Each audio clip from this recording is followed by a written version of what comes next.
Halo kawan aku. Disclaimer. Video ini merupakan dokumentasi pribadi. Langkah atas putusan yang dipilih, baik sendiri maupun hasil diskusi dengan istri. Ditujukan menjadi saksi ataupun pembelajaran yang berarti. Di suatu hari nanti, untuk kami dan siapapun yang kebetulan menghampiri. Saat ini, kami akan mendokumentasikan lanjutan alasan utama kami kenapa mencoba memulai usaha dan memilih sektor peternakan. Sektor peternakan itu luas. Kok kenapa memilih kambing perah? Sebelumnya, sudah disampaikan. Jawaban alasan tersebut akan kita ulas dari 4 sisi, yaitu sisi finansial, sosial, emosional, dan spiritual. Video dokumentasi sebelumnya sudah disampaikan dari sisi finansial. Sekarang, coba saya sampaikan dari sudut pandang sosial. Cerita berangkat waktu saya sekolah SMA. Menjelang kelulusan, karena kondisi terucap dalam doa dan terpatri dalam hati. Saya tidak akan kuliah kecuali mendapatkan beasiswa. Singkatnya, saya mendaftar kuliah di UGM menggunakan jalur undangan dengan pengajuan sebagai penerima beasiswa.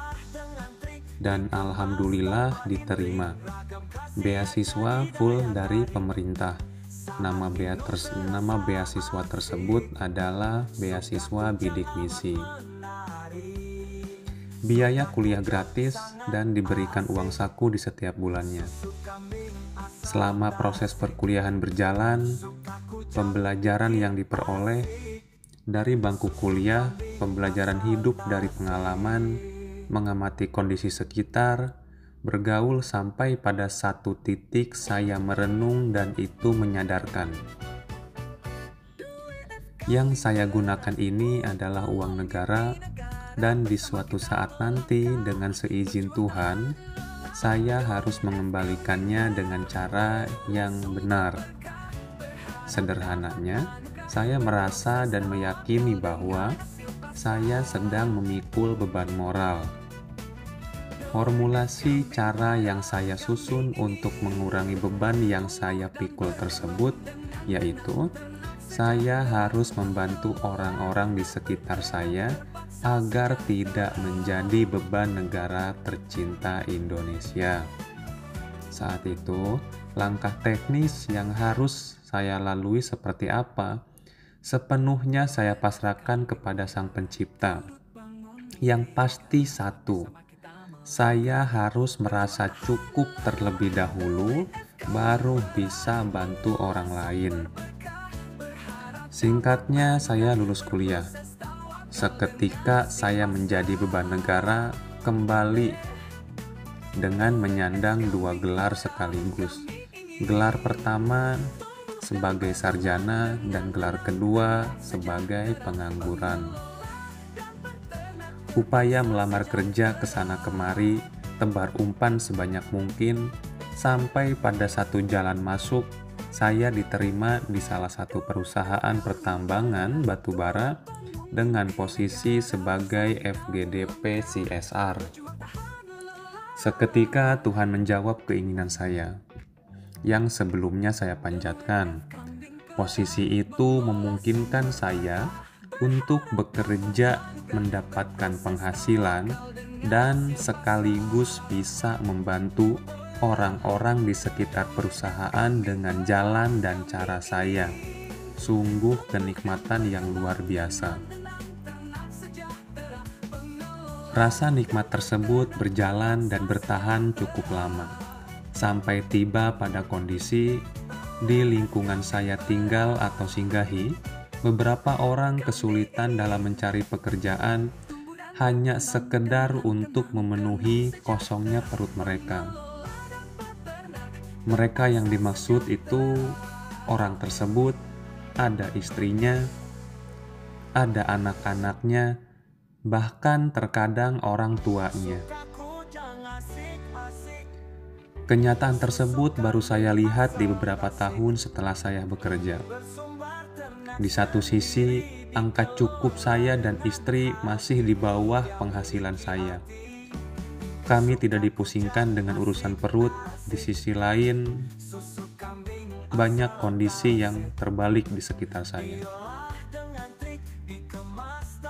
Saat itu, saya sudah cukup melek dengan manajemen keuangan. Financial plan bukan hal yang baru bagi saya. Aliran dana yang saya peroleh, saya geserkan ke kuadran 4 sekaligus, yaitu sebagai investor dengan nyicil membeli saham di perusahaan blue chip saat itu. Dari sisi materi, itu cukup menguntungkan. Cuma ternyata cara itu tidak cocok dengan kondisi hati saya.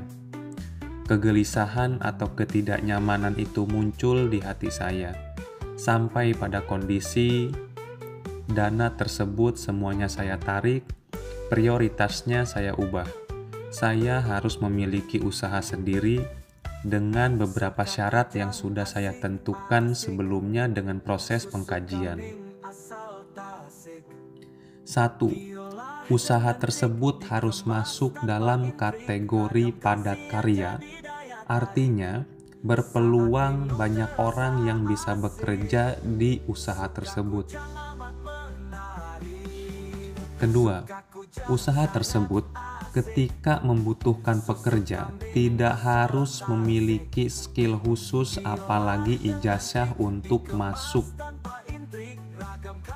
3. Usaha tersebut tidak boleh mematikan usaha orang lain atau menjadi saingan usaha orang lain sehingga berebut customer atau pelanggan. Kalau kita menang, usaha orang lain tutup, misalnya, yang menimbulkan masalah baru, misal pengangguran lagi dan seterusnya.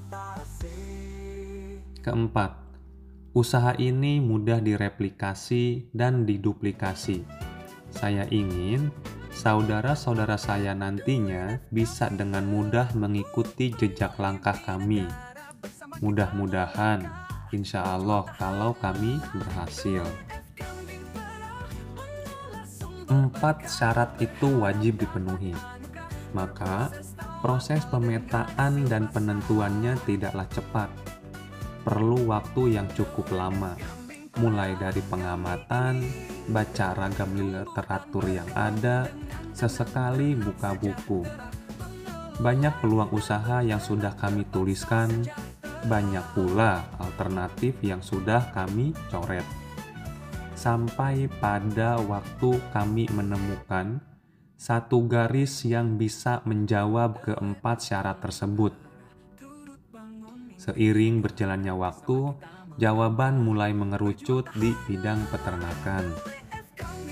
Karena modal yang berangsur dan terbatas, proses kami memulai dan melangkah lambat, akan tetapi pasti. Tahun pertama kami beli lahan. Tahun kedua kami memulai mengolah lahan dan membangun kandang. Di tahun ketiga baru mengisi hewan ternaknya. Karena keterbatasan dan pelannya proses yang kami jalankan, menjadi keberuntungan bagi kami. Semula kami sudah menetapkan akan beternak sapi, breeding khususnya.